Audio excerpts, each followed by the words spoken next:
This is the group speech from Group 5. We're going to discuss separating children from their families at the border. It's a very controversial and timely issue. The group consists of myself, Keith Shields. I will be covering the history of separating children from their families in the U.S. Then Joe Pasquaretti will follow up with arguments for immigration policy. Hayat Shamal will follow up with arguments against immigration policy. And then Madhuri Patel will conclude with the consequences. I will paint in broad strokes on the history. So before 1900, we mainly have slaves being separated from their families because they were considered property. As soon as they were old enough to work, they were sold with no regard given for their families. And then later on, Native American boarding schools, where children were taken from reservations, had their hair cut, given American names, and told that their ways were inferior to the white man's. The motto was to kill the Indian in him and save the man. Just kind of bad. And then early 1900s, poor children were routinely taken from their families and put in orphanages. And then families that could support them and wanted children would come and pick what the best ones, right? Then came the Great Depression in the 1920s, following the 20s. Very similar to what we have going on right now, except there was an official act called Mexican Repatriation, which drove a lot of people of Mexican heritage that were here legally out of the country on the premise of basically nationalism. People were worried about their jobs, about competition for those jobs, the cost of public assistance for the families of these people. There's a lot of similarities to today. And in World War II, we had Japanese internment, which took children, took entire families, and put them, locked them away with no regard for their families. And some of these people actually had service members fighting for our country, and their families were locked up. They're just crazy. Then in the 1980s, there was a Hollywood actor who had an illegal Salvadoran immigrant housekeeper who was here illegally, and her daughter got caught coming to America trying to join her. So this actor reached out to an immigration lawyer and sued the American government because when they went and saw the conditions that the children were being held in, there was just no accountability, no rules, no standards. So the Flores ruling became part of law. The Supreme Court ruled in 1997 on that very same case that was brought up in the 1980s, and the settlement terms could actually have been sunsetted after 5 years had the government followed the instructions of the settlement and included those settlement terms in federal regulation, which they never did. So in 2008, the Trafficking Victims Protection Act was passed, and it included a savings clause that that kept the Flores settlement terms intact for the time being. And that is my time. I'm going to hand off to Joe. While the current border policy has proved to be controversial, to say the least, there are those both within and outside of the current administration who have defended the policy of separating families, and specifically separating children from their parents at the border. As Politico reported just a few days ago, as Attorney General Jeff Sessions has stated, that simply those who are entering the country illegally are breaking the law, and so they should be prosecuted. Attorney General Jeff Sessions also cited the Bible in his defense, and while some have challenged that claim, many do believe there is a religious sense of protecting the country to be cited in the Bible, and that despite what critics have claimed about these children being treated inhumanely and in a criminal type fashion, Attorney General Jeff Sessions also stated that these children are being well taken care of in the detention facilities that they're being held in. Other administration officials, including President Trump, who has championed the zero tolerance policy, quote unquote, have stated that this policy is necessary due to the massive increases in crime that have occurred in recent years. And while Attorney General Jeff Sessions stated that they should be prosecuted, plain and simple, President Trump stated that that Attorney General Jeff Sessions stated that they should be prosecuted simply because they are breaking the law by entering the country illegally. President Trump has stated that they are responsible for broader issues of crime and domestic violence across the country after they already got into the country, and so that this is a preventative action to stop them from getting to that point. And President Trump has also stated in recent months, as CNN has reported, that this policy of zero tolerance would likely not be necessary if there was a border wall, which President Trump has championed both during his campaign for president and up until this point in his administration.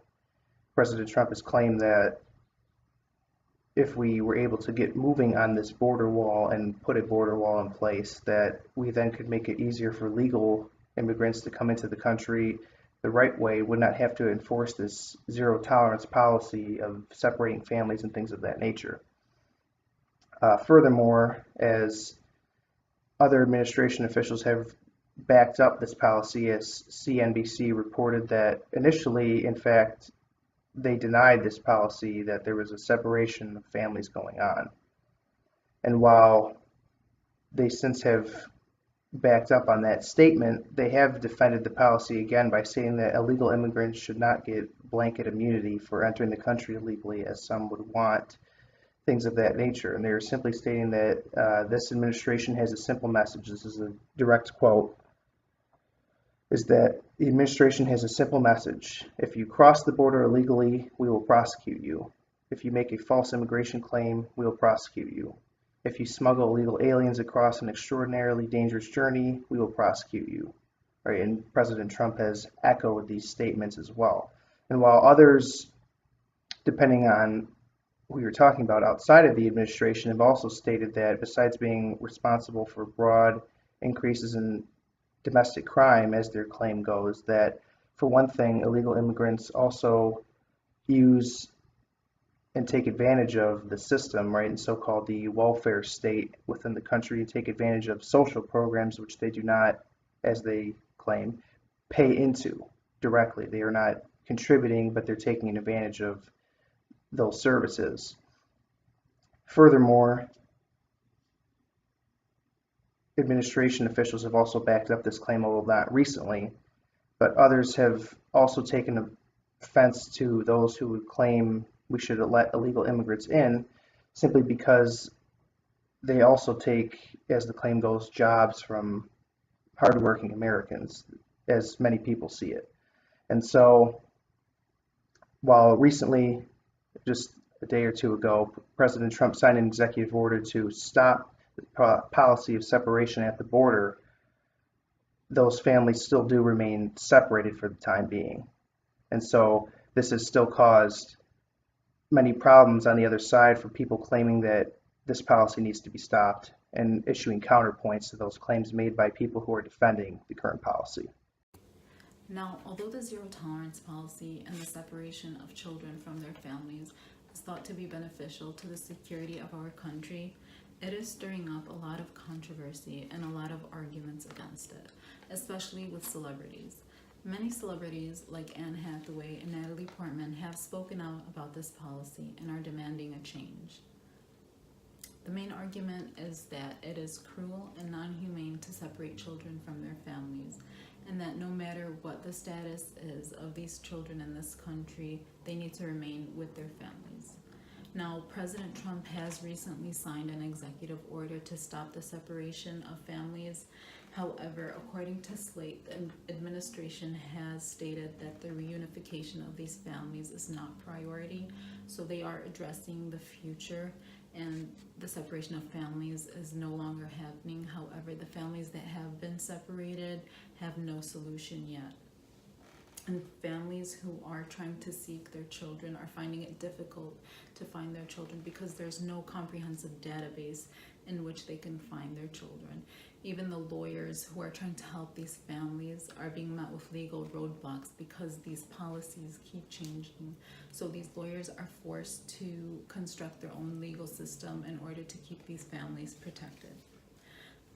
Now, only one mother was reunified with her son, and according to Slate, that is only because she filed a federal lawsuit.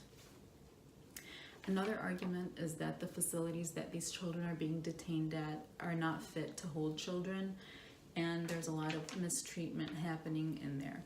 According to a New York Times article, a mother who was detained in a facility with her 6-year-old son witnessed many instances of mistreatment, especially when the families would ask for medical assistance from the officers. The officers would tell them that they should have thought about it before they crossed the border, and they would not receive any medical attention until a few days after they asked for it. There's even one instance where a mother did not receive any assistance for her son, and she ended up getting deported, and her son ended up passing away. Lastly, the separation of children from their families can be psychologically damaging and have ill long-term effects. According to a BuzzFeed article, Dr. Tara Newbrand, who evaluated 3 undocumented toddlers who were separated from their families and placed in foster homes, she was alarmed to see that these toddlers were petrified and traumatized, and that they clung on so tightly to their foster mother. Now, according to Dr. Tara, these toddlers were not behaving as they should, and that toddlers at this age are usually curious and they like to explore the world around them, and they like to touch things and climb things. However, these children just clung on to their foster mother, and according to the doctor, that shows that they are traumatized and that they are fearful that their world would be torn away from them a second time. Now that you know some of the arguments against this policy, we will further explain the long-term effects that this separation of families can have on children and on their families. Now that we have discussed the arguments for and against separating children, I will talk about the complications that have the possibility of occurring because of this policy. The biggest issue regarding the separation of children from their parents is the negative effect on the mental health of these kids. According to news website Fox, children are labeled as unaccompanied minors and sent to government custody or foster care, while parents are labeled as criminals and sent to jails. They are not given a chance to even say goodbye, as the children are snatched from their parents without knowing if they will ever be reunited. This instills the fear of abandonment in these children, which can ultimately lead to mental health issues. The fear of being in an unknown place with unknown people can cause stress and anxiety for anyone, especially for children that are young. The government does not consider the age of these children, as they can range from newborns to infants to teenagers. Some of these children could suffer major PTSD throughout their lifetime. This outcome should not be a surprise, as separation from your loved ones is a hard thing to deal with mentally, especially if it is something this drastic. Another implication that could be drawn as a result of family separation is that children might end up growing in foster care systems. Even though Trump has halted his separation of immigrant families, the foster care programs do not have the resources to locate these children and reunite them with their parents. Time interviewed Ashley Feasley, the policy director of Immigration and Refugee Services at the United States Conference of Catholic Bishops, who states that there is no mention of reunification or place in the executive order. If there's no plan in action for reuniting families, there's no way the government is going to reunite these children anytime soon. This might lead to some of the children being placed with multiple foster care systems, leading to a sense of alienation. Without their parents, these children will not have a good support system, which will ultimately lead to behavioral and developmental issues in the future. The way the children are separated instills fear as they are contained in a large, fenced-off area with police officers surrounding it. This fear has the potential to cause resistance against the government, which could again be the cause of behavioral issues in the future. Some children might never get over what happened to them and look to create disruptions. They might fail to abide by the law and be more involved in criminal activities.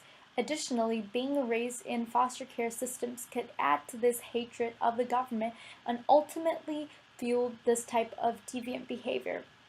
According to National Public Radio, when foster care children age out of the system, they're more likely than their peers to end up in jail, homeless, or pregnant. This is due to the lack of good upbringing and family values. Kids who are moved around from house to house lack the concept of family and the values that come along with living with your own parents. Kids are more likely to act immorally, and therefore the combination of two, fear of government and being raised in a foster care system, could drastically cause problems for the child. In conclusion, this immigration policy is detrimental to the health of the children and can cause them to feel alienated if they ended up in the foster care system. The separation itself could cause fear, which has the potential to lead to kids not abiding by the laws as adults due to the pure hatred of the government for what happened to them when they were young. As mentioned at the start, the United States has a history of separating children from their families, which has not went well. Before the 1900s, African American and Native American kids were snatched from their parents, as well as during the Great Depression and the internment of Japanese Americans. Why should we repeat the same mistakes again and again when the law has already addressed this issue as unconstitutional during 1997 and 2008? It is true that immigrants are breaking the law and crime should not go punished. People in favor of the policy state that crime is given blanket immunity. Why should any other crime be exempt from it? They also state that the zero tolerance policy denies separation and that the children are being well taken care of. Arguments against the policy state that it is inhumane and cruel. Families should remain together even if they're being detained, and that separating families can lead to permanent psychological damage. Although there are two really good arguments of why we should allow this policy to be upheld and why we should not, it is no surprise the separation of families can negatively affect the mental health of a child, and in conclusion, that should be the main concern for the argument.